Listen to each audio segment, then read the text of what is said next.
Hi friends, welcome back to my YouTube channel study lover RP. घटना चक्र पूर्वावलोकन की सीरीज में आप सबका बहुत बहुत स्वागत है। इस सीरीज में हम पढ़ रहे हैं भारतीय इतिहास। हम पढ़ रहे हैं हमारा चैप्टर 4 बौद्ध धर्म, जिसके हमने लास्ट क्लास में 136 क्वेश्चन नंबर तक कंप्लीट कर लिया था। आगे के क्वेश्चन अब हम इस क्लास में करेंगे, तो चलिए हम अपनी क्लास स्टार्ट करते हैं। क्वेश्चन है 137, धानेकटक जो मां सांघिकों के अधीन एक प्रमुख बौद्ध केंद्र है, इसके रूप में समृद्ध हुआ, निम्नलिखित में से किस एक क्षेत्र में अवस्थित था?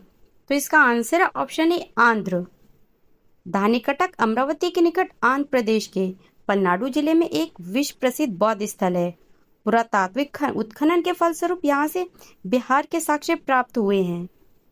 यह सातवाहनों की राजधानी के रूप में विकसित हुआ है। क्वेश्चन नंबर 138 है, सुल्तानी युग में बौद्धों की कौन सी शाखा सबसे प्रभावशाली थी? तो इसका आंसर है ऑप्शन सी वज्रयान। सुल्तानी युग मध्यकाल में बौद्धों की वज्रयान शाखा सबसे अधिक प्रभावशाली थी।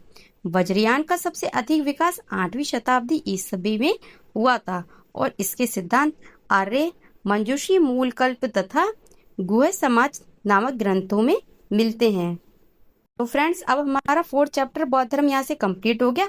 अब हम हमारा 5th चैप्टर पढ़ेंगे। हमारा 5th चैप्टर है जैन धर्म। तो ये अब हम स्टार्ट करते हैं। जैन शब्द संस्कृत के जिन शब्द से बना है, जिसका अर्थ क्या होता है? विजेता। जैन संस्थापकों को तीर्थकर, जबकि जैन महात्माओं को निर्गणित कहा गया है। जैन धर्म में कुल 24 तीर्थकर माने जाते हैं, जिन्होंने समय समय पर जैन धर्म का प्रचार प्रसार किया। ये कौन कौन से हैं? ऋषभनाथ या आदिनाथ, ये फर्स्ट हैं। अजितनाथ, संभवनाथ, अभिनंदन, सुमतिनाथ, पद्मप्रभ, सुपार्श्वनाथ, चंद्रप्रभ, पुष्पदंत, सुविधिनाथ, शीतलनाथ, श्रेयांसनाथ, वासुपूज्य, विमलनाथ, अनंतनाथ, धर्मनाथ, शांतिनाथ, कुंथुनाथ, अरनाथ, मल्लीनाथ, मुनि सुव्रत, नमीनाथ, नेमिनाथ या अरेष्टिनेमी, पार्श्वनाथ एवं 24th है हमारा महावीर स्वामी। जैन धर्म के प्रथम तीर्थकर ऋषभनाथ थे। इनके अन्य नाम क्या क्या है? ऋषभदेव, आदिनाथ, वृषभनाथ भी हैं। ऋषभनाथ एवं अरिष्टिनेमी, इनका उल्लेख ऋग्वेद में मिलता है। पार्श्वनाथ है, ये जैन धर्म के 23वें तीर्थकर माने जाते हैं। इनका जन्म की बात करें तो वो काशी मतलब वाराणसी में हुआ था।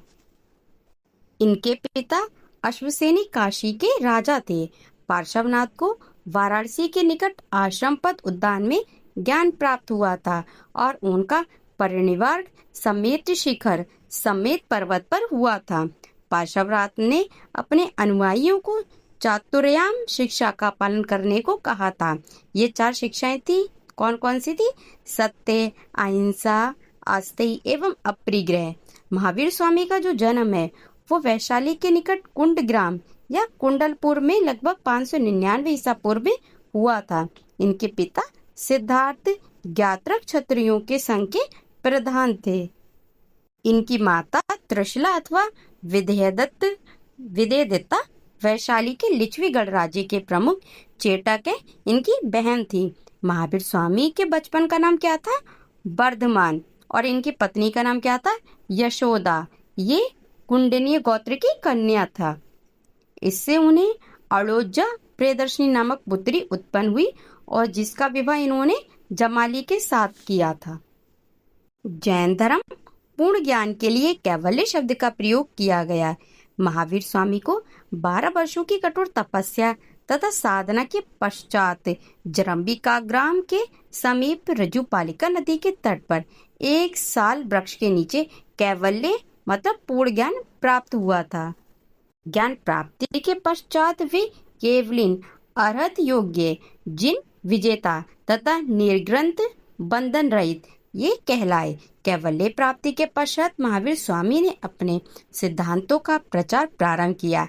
वैशाली के लिच्छवी सरदार चेटक, जो उनके मामा थे, जैन धर्म के प्रचार में मुख्य योगदान दिया। महावीर स्वामी को उनके प्रथम शिष्य जमाली से मतभेद हो गया। मतभेद के कारण क्रमानुकृत सिद्धांत कार्य करते ही पूर्ण हो जाना ये था। इस मतभेद के कारण जमाली ने संघ छोड़ दिया और एक नए सिद्धांत बहुरत्ववाद, मतलब इसका कार्य पूर्ण होने पर पूर्ण माना जाएगा, इसका उसने प्रतिपादन किया। जैन धर्म में दूसरा विद्रोह जमाली के विद्रोह के 2 वर्ष बाद तीसगुप्त ने किया था। विभिन्न स्रोत नंदवच एवं किसकिच नामक आजीविक आचार्यों का उल्लेख करते हैं। वो मखलीपुत्र गोसाल से पूर्व भी कार्यरत थे। इसका अभिप्राय है कि गोसाल से पहले भी आजीविक संप्रदाय उपस्थित था। संभवतः इसे सर्वप्रथम लोकप्रियता गोसाल द्वारा दिलाई गई, अतः इन्हें ही परंपरा अनुसार आजीविक संप्रदाय का प्रवर्तक माना गया। इनका मत नियतिवाद या भाग्यवाद कहा जाता है। इसके अनुसार संसार की प्रत्येक वस्तु भाग्य द्वारा पूर्व नियंत्रित एवं संचालित होती है। 527 ईसा पूर्व के लगभग 72 वर्ष की आयु में राजगीर के समीप स्थित पावापुरी नामक स्थान पर जो महावीर स्वामी हैं, इन्होंने शरीर त्याग दिया। महावीर स्वामी ने 5 महाव्रत की शिक्षा दी, जो हैं कौन कौन से हैं? अहिंसा, सत्य, आस्तेय, अपरिग्रह एवं ब्रह्मचर्य। प्रथम 4 व्रत पार्श्वनाथ के समय से प्रचलित थे। महावीर हैं, इन्होंने इसमें 5वां व्रत ब्रह्मचर्य को जोड़ा था। जैन धर्म में गृहस्थों के लिए 5 महाव्रत अणुव्रत के रूप में व्यवहारित हुए, क्योंकि संसार में रहते हुए इन महाव्रतों का पूर्णतः पालन करना संभव नहीं, इसलिए आंशिक रूप से इन अणुव्रत के पालन हेतु कहा गया है। ये 5 अणुव्रत हैं: अहिंसाणुव्रत, सत्याणुव्रत, अस्त्याणुव्रत, ब्रह्मचर्याणुव्रत और अपरिग्रहाणुव्रत। महावीर स्वामी ने वेदों की अपौरुषेयता स्वीकार करने से इनकार किया तथा धार्मिक सामाजिक रूढ़ियों एवं पाखंडों का विरोध किया। उन्होंने आत्मवादियों तथा नास्तिकों के एकांतिक मतों को छोड़कर बीच का मार्ग अपनाया, जिसे स्यादवाद कहा गया। स्यादवाद है उसको सप्तभंगिनी के नाम से भी जाना जाता है। यह ज्ञान की सापेक्षता का सिद्धांत है। महावीर स्वामी पुनर्जन्म एवं कर्मवाद में विश्वास करते थे, किंतु ईश्वर के अस्तित्व में उनका विश्वास नहीं था। प्रमुख जैन तीर्थकर एवं उनके प्रतीक चिन्ह, तो इस साइड पर तीर्थकर हैं, इस साइड पर प्रतीक चिन्ह है। तो ऋषभदेव इनका प्रतीक है बैल, अजितनाथ इनका है हाथी, संभवनाथ का है अश्व, पद्मप्रभ इनका है कमल, सुपार्श्वनाथ इनका है साथिया मतलब स्वास्तिक, मल्लीनाथ जी हैं इनका है कलश, नमीनाथ है इनका नीलकमल, नेमीनाथ है इनका है नीलकमल और नमीनाथ का है नीलकमल और नेमीनाथ जी का है शंख, पार्श्वनाथ का है सर्पफण और महावीर स्वामी का है सिंह। अज्ञान के कारण कर्मवीर जीव की ओर आकर्षित होने लगता है, जिसे आश्रव कहते हैं। क्रोध, लोभ, मान, माया आदि कुप्रवृत्तियां कषाय हैं जो अज्ञान के कारण उत्पन्न होती है। जैन धर्म में मोक्ष के लिए 3 आवश्यक साधन बताए गए हैं, जो हैं सम्यक दर्शन, सम्यक ज्ञान एवं सम्यक चरित्र। इन तीनों को जैन धर्म में त्रिरत्न की संज्ञा दी गई है। त्रिरत्नों का अनुसरण करने से कर्मों का जीव की ओर प्रवाह रुक जाता है, जिसे संवर कहते हैं। इसके बाद जीव में पहले से व्याप्त कर्म समाप्त होने लगते हैं। इसे निर्जरा कहा गया है। जब जीव में कर्म का अवशेष पूर्णतः समाप्त हो जाता है, तब वह मोक्ष प्राप्त कर लेता है। जैन धर्म में अनंत चतुष्टय हैं: अनंत ज्ञान, अनंत दर्शन, अनंत वीर्य तथा अनंत सुख। महावीर स्वामी ने अपने जीवन काल में एक संघ की स्थापना की। इस संघ में 11 प्रमुख अनुयायी हैं, वो सम्मिलित थे। ये गणधर कहे गए। इनके नाम हैं इंद्रभूति, अग्निभूति, वायुभूति, तीनों भाई हैं ये। शुचिदत्त, आर्य व्यक्त, सुधर्मा, मांडव्य, मौर्यपुत्र, अंकपन, अचल, मेदार्य या मितार्य तथा प्रभास। महावीर हैं इनकी मृत्यु के पश्चात सुधर्मा जैन संघ के प्रथम अध्यक्ष बने। सुधर्मा इनकी मृत्यु के पश्चात जम्बू 44 वर्षों तक संघ के अध्यक्ष रहे। अंतिम नंद राजा के समय संभूत विजय तथा भद्रबाहु संघ के अध्यक्ष थे। महावीर द्वारा प्रदत्त 14 पूर्वों प्राचीनतम जैन ग्रंथों के विषय में जानने वाले ये दोनों अंतिम व्यक्ति थे। कालांतर में जैन संप्रदाय 2 संप्रदायों में विभक्त हो गया। ये संप्रदाय कौन कौन से? श्वेतांबर एवं दिगंबर। स्थूल भद्र के अनुयायी हैं वो श्वेतांबर कहलाए, जबकि जो भद्रबाहु हैं इनके अनुयायी क्या कहलाए? दिगंबर कहलाए। यापनीय जैन धर्म का एक संप्रदाय है। प्रथम जैन सभा 310 ईसा पूर्व में पाटलिपुत्र में स्थूल भद्र की अध्यक्षता में संपन्न हुई। इस सभा में जैन धर्म के 12 अंगों का संकलन किया गया। इसमें भद्रबाहु के अनुयायियों ने भाग नहीं लिया।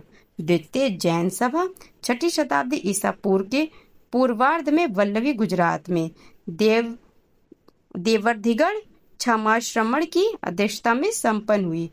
द्वितीय जैन सभा के समय 12 उपांग, 10 प्रकीर्ण, 6 छेद सूत्र, 4 मूल सूत्र तथा अनुयोग सूत्र का संकलन हुआ। जैन साहित्य को आगम सिद्धांत कहा जाता है। इसके अंतर्गत 12 अंग, 12 उपांग, 10 प्रकीर्ण, 6 छेद सूत्र, 4 मूल सूत्र और 2 चूलिका सूत्र की गणना की जाती है। जैन आगम में 12 अंगों का प्रमुख स्थान है।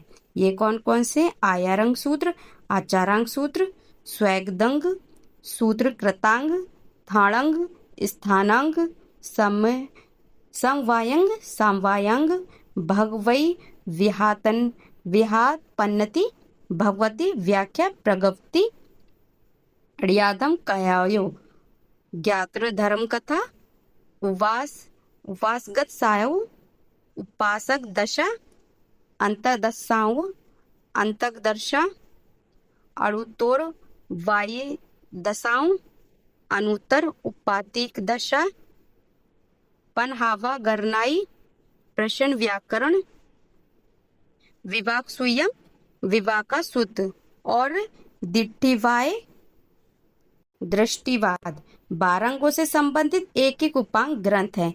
इनमें ब्रह्मांड का वर्णन, प्राणियों का वर्गीकरण, खगोल विद्या, काल विभाजन, मरणोत्तर जीवन का वर्णन आदि का उल्लेख प्राप्त होता है। 12 उपांग हैं उवाई, अपपातिक, रायपसेण इज्जा, राजप्रश्नीय, जीवाभिगम और पन्नवड़ा प्रगापन, सूर्यपन्नति, सूर्य प्रगपति, जम्बूदीवापन्नति, जम्बूदीप प्रज्ञपति, चंद्रपन्नति, चंद्र प्रगपति, निशावली, कप्पाबंदी सियाव, कल्पावस्तसिका, पुप्पिहाव, पुष्पिका, पुपहचूलियाव, पुष्पचूलिका और वन्नी दशाओं, वृषणी दशा। 10 प्रकीर्ण प्रमुख ग्रंथों के परिशिष्ट हैं। ये हैं चौसरण, चताशरण, और पचिकप वाण, आतुर प्रत्याख्यान, भक्त परिणय, भक्त परिज्ञा, संथार, संस्तारक, चंदूल, व्याल्य, तंदुलव्य चारिका, चंदा विजय, चंद्र वेद्य, देवेंद्रत, देवेंद्र स्तव, गाड़ी विद्या, महापचखान, महाप्रख्यान और वीरस्तव। छेद सूत्र की संख्या 6 है। इसमें जैन भिक्षुओं के लिए विधि नियमों का संकलन है। 6 छेद सूत्र हैं। आयार दशाव, आचार दरंग, बिहाकप, बृहत्कल्प, व्यवहाद व्यवहार, निशे निशीत, महानिशे महानिशीत और ज्यकतप जीत कल्प। मूल सूत्र की संख्या कितनी? 4 है। इनमें जैन धर्म के उपदेश, बिहार के जीवन, भिक्षुओं के कर्तव्य, यम नियम आदि का वर्णन है। 4 मूल सूत्र हैं। 10 से व्यालीय, 10 वैकालिक, उत्तराध्ययन, आवश्यक और पिंडानी जजुति, पिंडानिर्युक्ति। 2 चूलिका सूत्र हैं। नंदीसुतम, नंदी सूत्र और अड़ुओग धारणाई, अनुय गद्दार सूत्र, जो एक प्रकार का विश्वकोश है। इनमें भिक्षु